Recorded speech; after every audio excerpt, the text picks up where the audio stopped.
Кипи усилен труд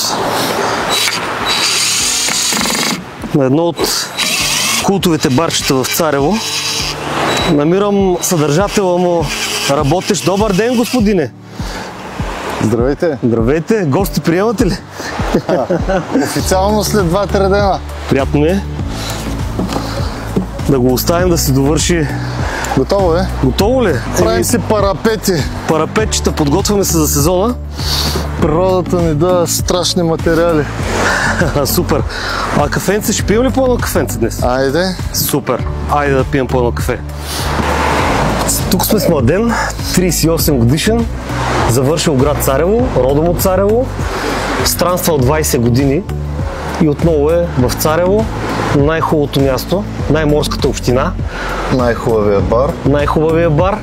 Какво те накара да се завърнеш в Царево? 20 години обикалях, учих България в чужбина, черпих, попивах опит, но тук си е моето място, тук са корените, върнах се и повече не мисля, че ще ходя където и да било. Тук си имам всичко и правя това, което обичам и нещата се получават.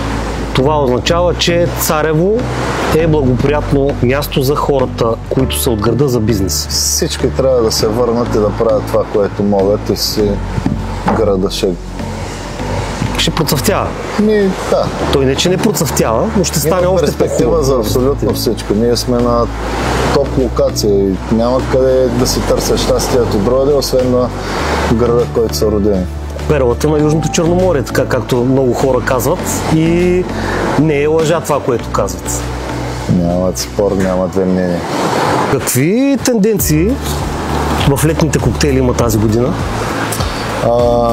Според сезона ние сме съвсем различни от всички заведения в града. Ние си имаме наши домашни патентовани, бих казал, коктейли, където си ги правиме тук и никъде другаде не могат да се пият. Домашно приготвени лимонади, без никакви купени сиропи, всякакви глупости, химикали, пюрета. Всичко ние си правим, ние си готвим, ние си варим, събираме си ягоди, смокини, купуваме от бабите домати за Владимери, примерно, люти чушки, всичко и затова сме различни и сме номер едно. Това може би ми беше втория въпрос, което колаборацията с местния бизнес, местните хора е от изключително значение, защото сам знаеш, че когато се купува от това, което ти каза, бабите, хем са по-вкусни нещата, хем им помагаме и на тях, хем също и местния бизнес, когато се пазарува от местния бизнес, се подпомага местната икономика. Конфитюри, сладко, абсолютно всичко. Плодове, където си правили зимнини, взимаме ги и ги съчетаваме и стават страхотни напитки. За това са най-вкусните коктейли тук. Няма две мнения. Няма един въпрос, така е. В публичното пространство в момента то, за съжаление, стана и основен проблем намирането на персонал в днешно време. Отново ще бъде трудно лято за хората с бизнеса да си намерят персонал за заведенията, за хотели, за абсолютно всичко е необходимо персонал. При теб как стоят нещата? Как си намираш правилните хора за работа? Ами аз се занимавам 15 години, бил съм 10 години от другата страна на бара, знам какво да дам, за да знам какво да получа. Колектива ми са в топ 10, всичките са страшни професионалисти. Свършва лятото и аз си ги знам, че до година те са при мен. Аз им осигурявам 7 месеца сезон. От април до октомври. Първото заведение отваря на Черноморието и последно затваря. Няма друго такова. Да разбираме, че стремежа на местния бизнес е да... И то не само на местния бизнес, на хората като цяло в Царево е да си удължиме сезона в Царево. Трябва, но той времето се изменя.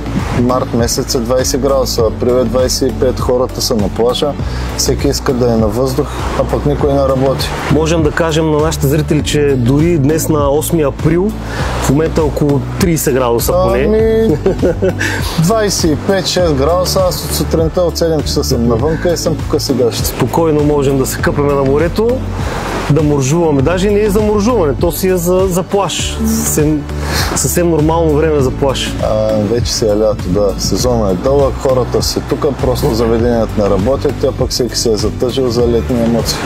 Да разбирам ли, че скоро време ще бъде отворено? До броени часове, може би 100. Максимум 100 часа ще работи. Така го мисля. Така и трябва да. Така и трябва да. На 26 април, в петък, след седмица, община Царево организира ежегодното си почистване, като е поканила всички институции, местни организации, хора и бизнеса.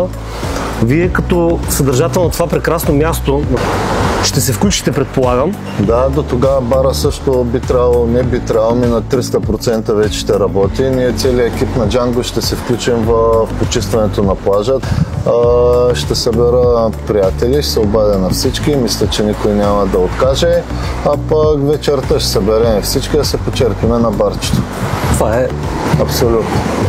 Въпрос, трябва ли, според мен трябва, но към теб да го задам, хората да са малко по-отговорни и да пазят това, което е създадено до момента и да не позволяват да става лошо. В смисъл, знаеш, виждал си безотговорни хора, замърсяват умишлено и после все някой им е виновен, че не е почистено, самите ние го правим това нещо.